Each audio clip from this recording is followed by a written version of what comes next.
is Henry Torres, and the name of my business is FTNS Academy. So Fitness Academy is my primary source of energy and also, I guess, income at this point. I also have a construction company that I partner with as part of their sales training, and that's called Falcon Roofing. And then I have a party planning company that's called District Booth, and it's photo booth rentals, DJs, and master of ceremonies for weddings, birthday parties, and stuff like that. So that's a whole lot of different hats. It's a lot going on. Yeah, We'll start with your fitness company. How did you get into that? So that's actually what started me on my journey to just kind of be in the mindset of working for myself or establishing a system for things to kind of flow. Back in 2012, I was a coach for a company, and my old boss saw something in me and offered a chance for me to purchase a part of her business at that time. Okay. So that and was a fitness company? It was a fitness company. Okay. Yeah, so I was a coach for that. It was called Jump Bunch. It was a national franchise. And I really enjoyed working with the children. You know, I was very good at it. So it's fitness geared towards kids? Yeah. Okay. Yeah, we started at like 18 months, and then we go all the way up to middle school. Yeah. At that point, I had no kids. I was 22 years old, but I was just very good, you know, with the energy and the, like, keeping up with all the little ones. Yeah. Some people, either you got it or you don't, you know, as far as working with kids. So I took that opportunity back in 2012 to purchase this franchise, which I had no business doing. But, you know, through faith and through self-belief, I was able to kind of get it done. So I took out personal loans. I sold all my assets, which was, you know, a car, a motorcycle, not much at that time. But I was able to secure that business back in 2012. And from 2012 to 2018, I ran a franchise called Jump Bunch. Yeah. It went very well. I learned a lot. I mean, I took business ownership, you know, with having no experience, no business background, and nobody in my family that really... You just jumped right in. Yeah. So that's like a big part of, I mean, now at this point where I'm 33 years old, I preach self-belief and I preach self-confidence and just taking opportunities when they arise. Yeah. Because you just never know which one is going to really make or break your, you know, trajectory in life. Why did you feel like you had no business purchasing the business? Were you just not ready yet? Yeah, I mean, in my mind, I always wanted to be a business owner, but, you know, I moved here from Colombia at 9 years old. I got into the school system, you know, at 3rd or 4th grade and just kind of went by. You know, didn't really think too much about college until my senior year of high school. Yeah. Where I had You're like, oh, what's the next step? Yeah. So it was that kind of thing. You know, I was just kind of going through the motions of school. I played a lot of sports. I was very social. I was very much trying to fit into the culture here. So it took me a while to kind of really find myself. You know, once I moved here with my mother. It was just her and I, and it wasn't easy. And I guess her job, change. her job was just for me to be happy. Yeah. Like that's all she focused on was like my happiness. She didn't really care too much about academics or so. Which I mean, I love her for it because you know I'm here now. So and you seem pretty happy. I am very happy. Yeah. So she did a good job. She did do a good job. Yeah. She did. So you know, I just I took it because I believed in myself. But at that time, I didn't have any business background, so I didn't know how to hire, how to market, how to operate, how to build systems, how to implement things, and I just knew how to be a really good coach. Yeah. Did you get support from the franchise? That's a great question for a very long. No, you know, it's they had a system in place, but it was kind of dated. So they supported you in a sense of like they had an operations manual. Yeah. So you kind of knew the gist of how to run the business. But marketing, you had to do your own marketing, you had to do your own hiring, you had to like, you know, it was very much like, hey, here's like the blueprint, but you got to execute it yourself. Yeah. So at 22 years old, it was like, it was great, actually. I mean, I did really well.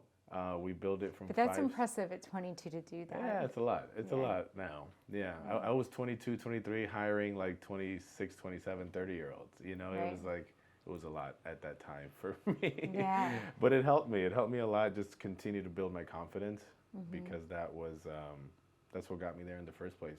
Just confidence and it really sounds like just- you learned a lot Yeah. from it. Yeah. So you had that for how many years? I had that for about 6 or 7 years. Okay. 2012 to 2018, 2019. Okay. At that time, like during those years, I started my photo booth rental company, Okay. which at that time was called EPC Epic Party Company. Mm-hmm. We started renting out photo booths to weddings, quinceañeras, corporate events. And I saw that as like a very fun hobby at the time, but also like, because it was like a weekend thing for the most part. Most parties are on the weekend. And it was great. I mean, income was fine.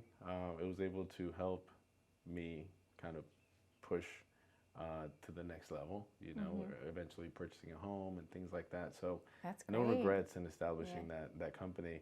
And also during the time that I had my fitness franchise, I was like still working on the next thing. Always thinking Always ahead. thinking ahead. Yeah. So I started a mobile detailing company. Had that for about a year, then I sold it because I found you come to find that you have to be passionate about what you do. Yeah. You know, as you get older, it's not really about the money, or even if it's a great idea, if you're not passionate about it, it just won't work. So did you feel like the car detailing Oh no, wasn't... no, it wasn't. I did all the right things. You know, I took all the right steps. I went to a master class in California and learned from like the top detailing people out there. Yeah. Came back, implemented a wonderful website, had a great brand, started getting clients, you know, right away, nonstop.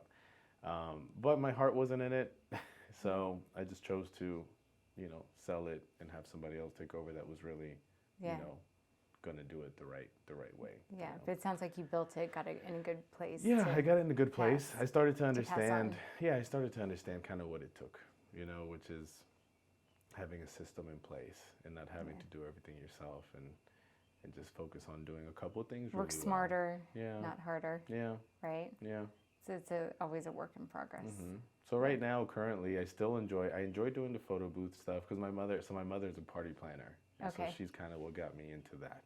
Yeah. I still enjoy working with her, spending time with her. Whenever she gets me referrals, I'll go. When it's like another person, I'll send one of my people there. But if it's my mom who's like, hey, we have a party coming up, would you like, so I'll go and spend time with her and take the booth and stuff like that. So. And make sure everyone's like really taken care of because it's your mom's party. Exactly. Yeah, that's right. So, you know, ultimately it's been a good journey. Yeah. Yeah, from 22 to now. Yeah. Well, tell me about the fitness company you have now. Oh yeah, so I love that. Yeah. So Fitness Academy, I came with that concept or that brand right around COVID time. So around COVID, the franchise that I was with, they said, hey, right now is a really tough time. If there's an out, it's right now. Like if you want out of your contract, we can do it now. And you know, there's no penalty or anything like that. And I took it. At that time, all the schools closed, so all my clients were pretty much, you know, out of reach. Right. So it was a very tough time for the family, for me, and at that time I was married already. So yeah. And my wife was pregnant with the firstborn. It was a lot. And everything shut down. Yeah, everything shut down. Yeah. So I took the out from that company, and then I started working on my own brand. You know, so it was a very similar concept, mobile classes, but just mine. Because when I was working with the franchise, it was still your own. You know, you would still have to come up with your own curriculum in a sense, and train your own people, and you know, you were in charge of your classes. So my husband and I are franchise owners as well, so I get it 1,000%. Oh my gosh, being a franchisee is, you know, they make or break you. You know, so it's like it could be a great situation where they do a lot of things for you, or they could just kind of let you swim on your own from the beginning, and that's tough. Yes, yeah. Like you got to fish for your own clients, and that kind of stuff is tough. It's tough, yeah. So tell me how it's going now with Fitness Academy. Yeah. So luckily, right after COVID kind of started to, I guess, slow down, or things started to open back up, we got a call from one of our biggest old clients, and at that time I was working at a Maserati dealership as an inventory manager because I needed to, you know, COVID. You need to supplement. Yeah, COVID shut everything down, and my wife was pregnant, you know, with our firstborn, had the baby, and now what? You know, I had a mortgage, I had a lot of expenses. Life gets real. Yeah. So I took a job, I got hired out in Tyson's Corner, and we moved from Gaithersburg, Maryland to Tyson's Corner. Okay. At that time, I worked there for about 3 months, and then I got the call. The call was like, hey, are you still doing fitness for kids? And I said, yes, we are. Yes. Although we weren't at the time, but all it takes is like that one push. So I got the call. I accepted the client offer to do PE for, it's like a huge private daycare center it's not even a daycare center, it's a private school in McLean. Okay.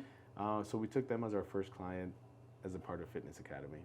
Okay. And then started growing the company, started calling. So once they called me, then I started calling all the schools that I had contact with or relationships with in the past, and just started building the roster, building the client list again. Yeah. So from 2020, we're at like 16 schools every week. Oh, So, that's great. Yeah. So we're back, not quite to where we were before COVID, but it's also a much more chill and relaxed feel because there's no pressure on the franchisor, or COVID protocols. COVID protocols, and it's just on my own terms. Right, yeah. It's a good balance right now. What Good kind coaches. of schools do you market to? Is this mostly private schools? Mostly private schools. Yeah. We run our Or own charter. summer camps. We run our own spring break camps and winter camps at like parks and rec centers and stuff like that. But it's mostly just private schools that don't have or can afford a PE teacher, or they don't have the space for equipment.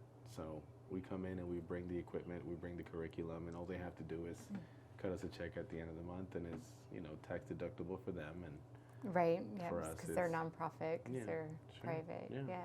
So do you have one of those big buses that comes with the fitness equipment? No. All our coaches haul their own stuff in their car.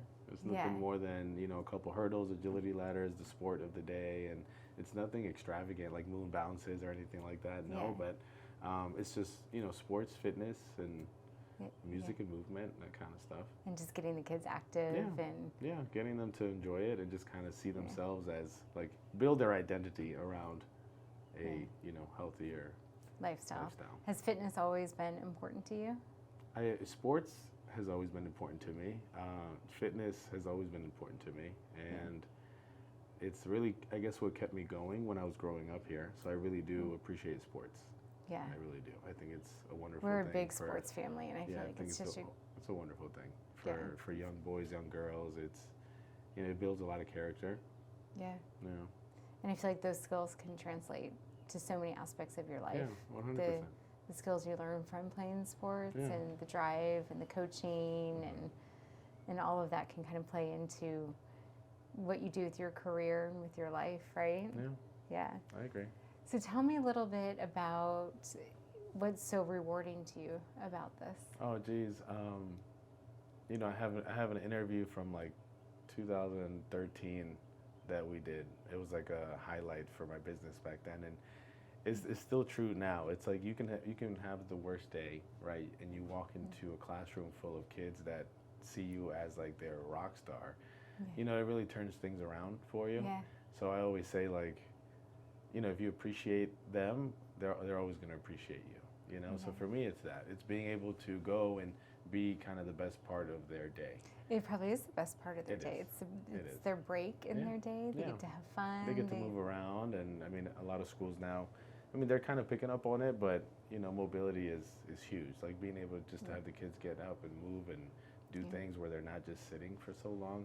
So they see us as like, it's like rock stars. Yeah. It's cute. They're like, oh, the fun guy, the fun people are coming. The Yeah, fun teacher. Yeah. The fun teacher's coming, and you get to get all your wiggles out and get your stress out, and it's I'm very sure they love it is very rewarding for me.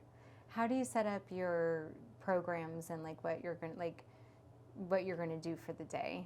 Sure. So we have that established from, it's like a 52-week program for the whole year. Oh, okay, you've already got it, yeah. So we have activities set up for the whole year. And so the coach or whoever's in charge of the school will just kind of go off of what's placed in front of them. So we have a main sport and then a couple of different activities like an obstacle course, small motor activity, or maybe some like exercise, Dynaband stretching, stuff like that.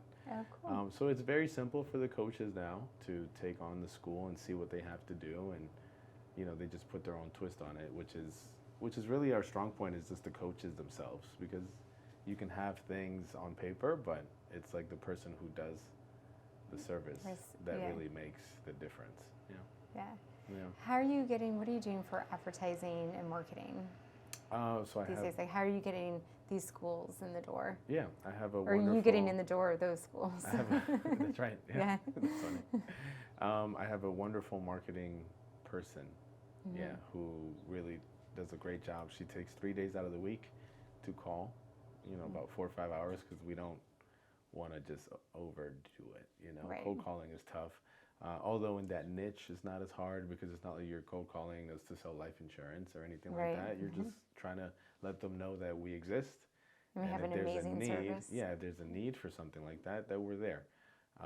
There's a lot of soccer programs out there, that people kind of tend to gravitate to. But what we do is something special, and it's different because it gets everybody involved, and there's really no lack of engagement. Whereas like some soccer classes can be boring for some kids, or they get over it really fast, and maybe they're not ready for it, in the age that they are in. So that's how we've been able to get all of our schools, either referrals, some teachers or some directors go to different schools. But for the most part, we just call. We call, we let them know that we're there. We have a wonderful website. We're pretty active on social media. How does the social media work when there's kids involved? Can you do a lot of Well, we do a lot of promotional videos with kids that have signed up to do them? Signed up to do it. That's smart. Yeah. Because it's tough. Yeah.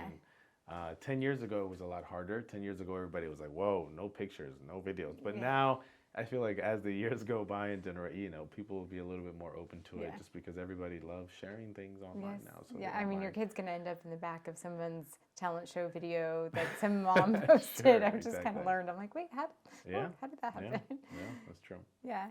So marketing's been good for us. We also don't want to overwhelm. What I've learned about this business and why I've had to always look for something else as this area, I live in Vienna, right? So Vienna, it's a very pricey area to be in, Loudoun County, wherever you go in this. All in Northern Virginia, Maryland, it's expensive. So there's a certain cap to this business because it's, there's certain, every school has a certain time frame that they can have us in. It's not a, multi-million-dollar business. You're looking at a quarter, if anything. If you work really hard, you can, pull out a quarter million a year. Yeah. So, with that being said, I became comfortable with that, and just with having that business and having it be fulfilling to me, and me having, I coach 3 or 4 times a week, maybe for 2 hours, right? So I work about 8 hours physically in the schools, and then oversee everything else, and then I work on my other projects and just my home, my family. I have two boys now. So how old are the boys now? one is 4, and the other one is 7 months. Oh wow! So I spend a lot of time with them. Yeah. Yeah. So it's a good balance. Yeah.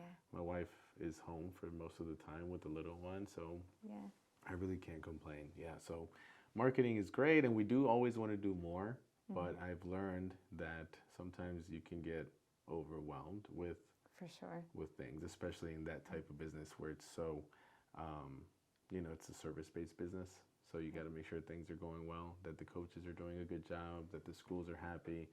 I can't really just bring everybody on board and just send them out blindly, right? Because then you got to train them and onboard them. How many coaches do you have?